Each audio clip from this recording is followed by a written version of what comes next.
좋아요와 구독하기는 사랑입니다. 네, 안녕하십니까. 2019년 6월 14일 한 발 앞서 소식을 전하는 고품격 부동산 토크쇼 부동산 별별에서 오신 여러분을 환영합니다. 자, 여섯 번째 이야기 한번 나눠보도록 하겠습니다. 자, 현금 부자 줍줍 시대가 다시 열리는 거 아니냐라는 얘기를 다뤄보고 싶은데요. DH 포레스트가 이 시가구가 미계약 문이 발생을 했습니다. 거기에 따라서 신청하신 분들이 평균 100대 1, 최고 142.5대 1의 경쟁률을 보여주고 있었는데 분양가가 3.3제곱미터당 4,569만 원. 그래서 분양가가 11억 5,330만 원에서 최고 19억 4,770만 원. 엄청나게 비싼 분양가라고 할 수 있는 이런 DH 포레스트의 6가구 모집에 855명이 청약을 해서 가장 높은 청약 경쟁률을 기록했고요. 또 13가구 모집을 한 59제곱미터에는 1146명이 몰려서 81.7대 1의 청약 경쟁률을 보여주고 있습니다. 자, 이 강남권에 거주하는 현금부자 위주로 무순위 청약 상담이 많았다라는 얘기들이 현장에 분양하는 회사로부터 내용들이 전해지고 있는데요. 일단 이 부분에 대해 이야기하고 싶은 게 뭐냐면 이게 왜 미계약분 또는 부적격자에 대한 얘기들이 끊임없이 나오는지에 대해 시청자분들한테 좀 안내를 좀 해드려야 될 것 같아요. 왜 이렇게 나오는 걸까요? 그냥 부적격자 나오는 거는 우리나라 청약제도가 솔직히 말해서 그지 같아요. 너무 어려워. 그래서 봐도 모르고요. 이게 주택 공급에 제 기사들 또는 뭐 유튜브 댓글 다 좋은데 뭐 불법하는 놈들 하면서 욕하는데 당신들이 바로 모른다니까. 이게 법이 너무 복잡해서 이게 불법인지 아닌지 판단을 못해요. 아마 공무원들 가서 말해도 뭔 소린지 모를 거야. 아는 사람이 자기네들도 법을 찾아보고 그렇게 해야 인지가 돼요. 되게 복잡하거든요. 내용 자체가 너무 복잡해서 그걸 잘 모르고 청약을 하면 그냥 부적격이 되는 거예요. 내가 계산을 잘못하고 뭘 잘못하면 그 불법을 저지르게 되는 거예요. 그래서 이게 그러니까 제도가 너무 복잡한 게 일단 첫 번째 이유예요. 부적격자 발생 원인은 너무 엉켜 있어서 내가 몇 년 전에 어디서 뭐 이런 일반 분양 당첨도 아니고 나도 아니야. 예를 들어 우리 세대원 내가 모시고 있는 장인어른이 내가 모시고 사는 장인어른이 4년 전에 투기가열지구도 아니었던 지역, 아무 규제 지역도 아니었던 지역에 아파트 종업원 아파트를 받은 적이 있는데 모시고 사니까 세대원인데 청약을 넣었는데 그게 부적격의 이유예요. 그러면 그러니까 과거의 5년 이내에 이 주택 공급을 받은 이력이 있는 사람이 세대원이면 조정 대상 지역 이내에서는 1순위가 안 되거든요. 근데 그렇죠. 내가 청약 넣으면 부적격 청약을 한 거야. 그렇죠. 그러니까 부적격자가 되는 건데 그 내용을 저는 몰랐는데 안 알려주셨잖아요. 네가 알고 해야 돼. 그걸 어떻게 알아요?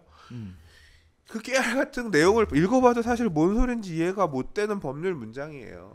그거를 봐도 왜냐면 숫자가 그렇게 친절하게 써져 있는 게 아니라 몇 항 몇 조 다에 해당하는 거를 뭐 이렇게 돼 있으니까 그걸 찾아보기도 어렵고 몰라요. 그렇게 해서 발생한 부적격자들이 되게 많아요. 그러니까 이 사람들이 부정을 저지른 게 아니라 잘 모르는 경우들이 대부분이에요. 부적격 중에서는. 두 번째는 이상 없이 됐다라고 하더라도 막상 자금 조달을 고려해 보니까 대출 나오는 거 아니었어요? 안 나오는데요. 그렇죠. 알아서 돈 마련하셔야 되는데 보니까 그럼 내 집을 팔아야겠네. 만만치가 않아. 그렇죠. 이제 돈 마련하고 이걸 하려고 보니까 또 안 된 경우. 근데 막상 또 꽂힌 집이 이 정비사업 분양 물량들이잖아요. 그래서 다 중저층이 많아요. 그렇죠. 그러니까 좋은 로얄층도 일부 있겠지만 로얄층 당첨되는 사람도 있겠지만 중저층 당첨된 사람들도 있는 거잖아요. 그러면 대출도 안 나오는데 그다음에 돈 자금 조달도 내가 만만치 않을 것 같고 머리 아프니까 아쉽지만 포기다. 내가 2개 층만 높았어도 그냥 하는 건데 뭐 이제 이런 사람들까지 포함해서 나오는 거죠. 이런 부분들이 복합적으로 지금 이제 미계약 물량으로 나오는 원인입니다. 맞습니다. 자, 일단 가장 많이 얘기 나왔던 거 소장님이 잘 정리해 주셨는데 일단 첫 번째가 굉장히 복잡하고 불편한 청약 제도가 원인이다라는 말씀을 해주셨는데요. 일단 뭐 많은 분들이 생각하시는 것처럼 뭐 의도적으로 뭐 청약 경조를 높이거나 뭐 이렇게 하기 위해서 했다라기보다 청약 제도가 굉장히 복잡하고 어렵기 때문에 그런 부분들이 발생하는 것 같습니다. 일단 뭐 흔히 얘기를 들면 또 이런 얘기도 있더라고요. 보니까 미혼은 만 30세 이후부터 무주택 기간을 계산을 하지만 만 20세부터 무주택 기간으로 잘못 계산해서 문제가 생겼다. 결혼한 사람은 20세부터 무주택을 봐준다는 얘기인 거잖아요. 그렇죠. 그 두 개를 나누면 그러니까 이런 것도 어떻게 알아? 그러니까 이제 이런 부분들 때문에 실수할 수 있고 또 하나는 가점을 잘못 쓰는 거예요. 그렇죠. 이거는. 가점을 잘못 써서 내는 거죠. 네. 그리고 또 하나는 이게 확인을 하려면요. 사실 아파트 투유에 전화해서 상담원이랑 통화를 다 해야 되는데 아시다시피 아파트 투유하고 통화를 해보시면요. 확실하게 이겁니다, 저겁니다라고 해주지 않아요. 네. 알아서 하세요. 그 계략적인 얘기만. 계략적인 얘기만 해줘요. 그리고 통화 진짜 안 돼. 겁나 어려워요. 모델하우스에도 이거 청약 관련해서 가점 계산하려고 모델하우스 전화하면 연결 안 돼요. 그러니까 사실 상담도 엄청 기다려서 받잖아. 그것도 그렇죠. 예.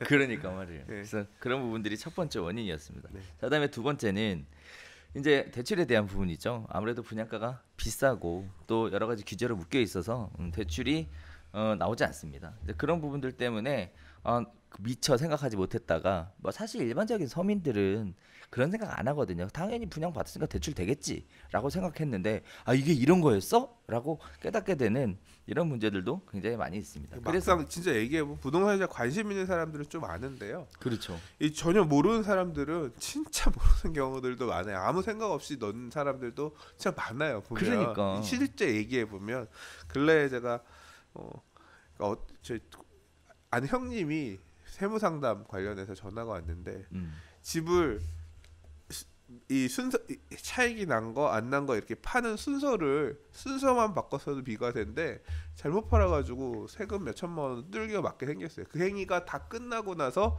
물어보는 거예요. 아니 왜 그렇게 파셨냐고. 순서를 바꿔 둘 다 팔았어야 돼도 이렇게 잔금을 받으셨으면 둘 다 비과세인데 하나는 차익이 없고 하나는 근데 차익이 있는 거 먼저 팔아가지고 이렇게 돼가지고 세금을 그러니까 그런 아무 생각이 없는 경우가 잘 몰라서 그렇죠. 예, 부동산 기본적으로 세부라든가 청약이라든가 이런 부분에 있어서 대출이라든가 이런 부분에 있어서는 상식이 좀 필요하죠. 필요한 것 같아요. 네.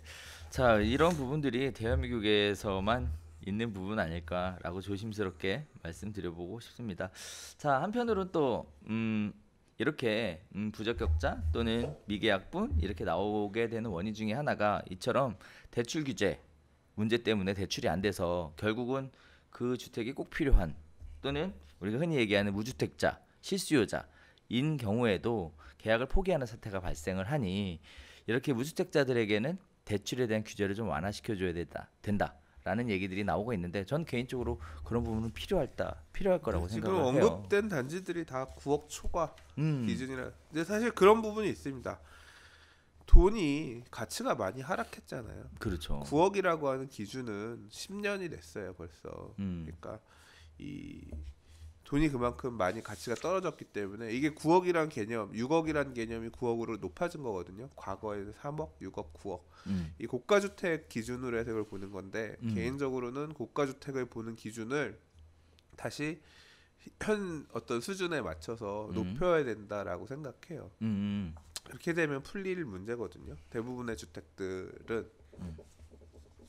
근데 뭐 얘기 보면 9억을 다시 6억으로 낮춘다 이런 얘기도 나오고 하기 때문에 크게 기대하지는 않습니다. 자, 한편으로는 이렇게 무주택자가 실제 분양을 받는 경우에는 무주택자에 대한 기준을 조금 더 엄격하게 하는 조건으로 대출에 대한 부분을 좀 원활하게 숨통을 틔워주면 이렇게 미계약분이 발생하지는 않을 것 같다라는 말씀 간단하게 드리면서 안 그래도 지금 시장의 금리 인하에 대한 얘기가 한국은행에서 언급이 있었어요. 그래서 그 부분 때문에 부동산 시장에 미칠 영향에 대해서 또 뭐 이런저런 얘기들 하시는 분들이 많은데 아무튼 무주택자에게 그 혜택이 돌아갔으면 하는 바람이 있습니다. 이렇게 얘기를 해줘야 좋아하시겠죠? 네.